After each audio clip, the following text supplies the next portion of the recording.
Hi there, we are at Delhi airport. This is the first flight I'm taking since the end of February. All sorts of protocols going on. There's a testing center there behind me. It's charging 1200 rupees for a rapid antigen test, which is quite a bit. I've already got my RTPCR test done. You need those to get to Mumbai. This is where I'm flying. I'm taking Vistara. So let's see how this goes. Thanks. We'll keep on posting during this report. So we are at the Vistara gate. I've got my boarding pass. There we are.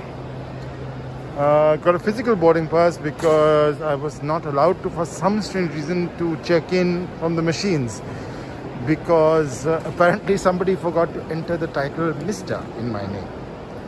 So now the Vistara count, as you can see, it's 2:30 in the afternoon on a Monday. Pretty darn empty.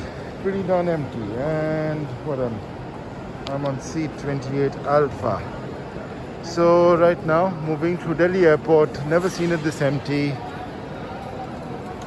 This is my first flight after the end of February, as I said, and now we're heading to security, to the post-security side of Delhi airport. So more than security was rather deserted. In fact, I've never seen security at Delhi airport this empty. As we pass through security into the shopping area of Delhi airport, the main terminal area, which is one of India's most expensive retail spots, you saw that traffic was much lower than usual. There were some people around. I didn't bother going up to the food court.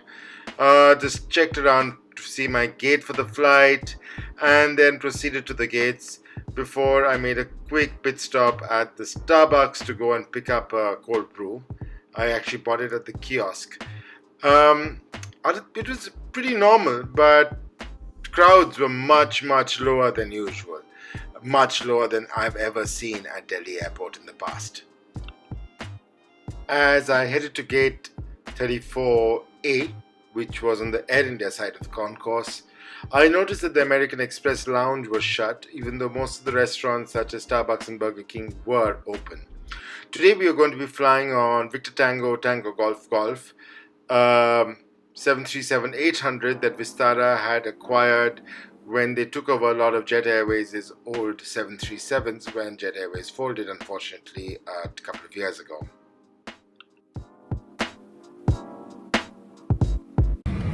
Okay, so I have boarded Vistara flight 933. We are going to Mumbai. This is my first flight in 90 days.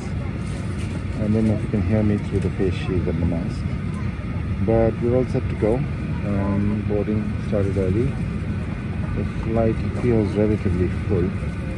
It's also because the number of flights between Delhi and Mumbai, which is number 75 to 80, before everything went to hell, is now down to about 15 to 20, if I'm correct. I don't know if flights schedules have improved in the last couple of weeks, but that's what it looks like. I've got a pretty decent view out of here, and let's see how this flight goes. Keep watching.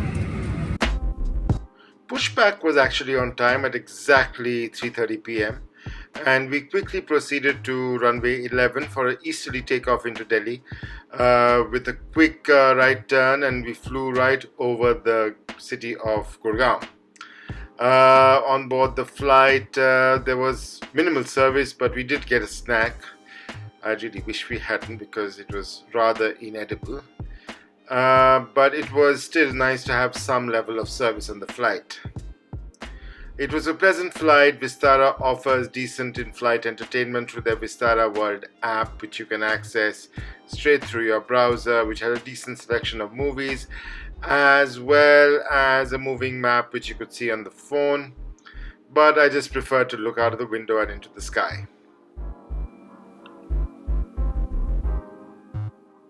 It was a standard approach into Mumbai.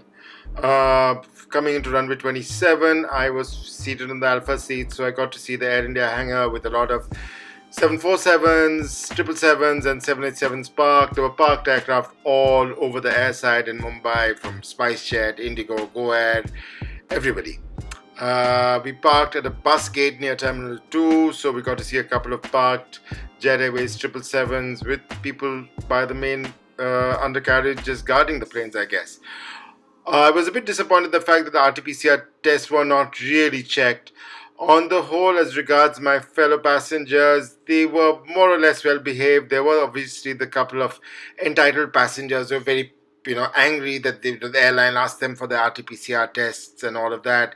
A couple of people who were very impatient to get off the flight didn't really adhere to the rules. But all in all, a fairly decent job by Vistara. They could skip the snack though.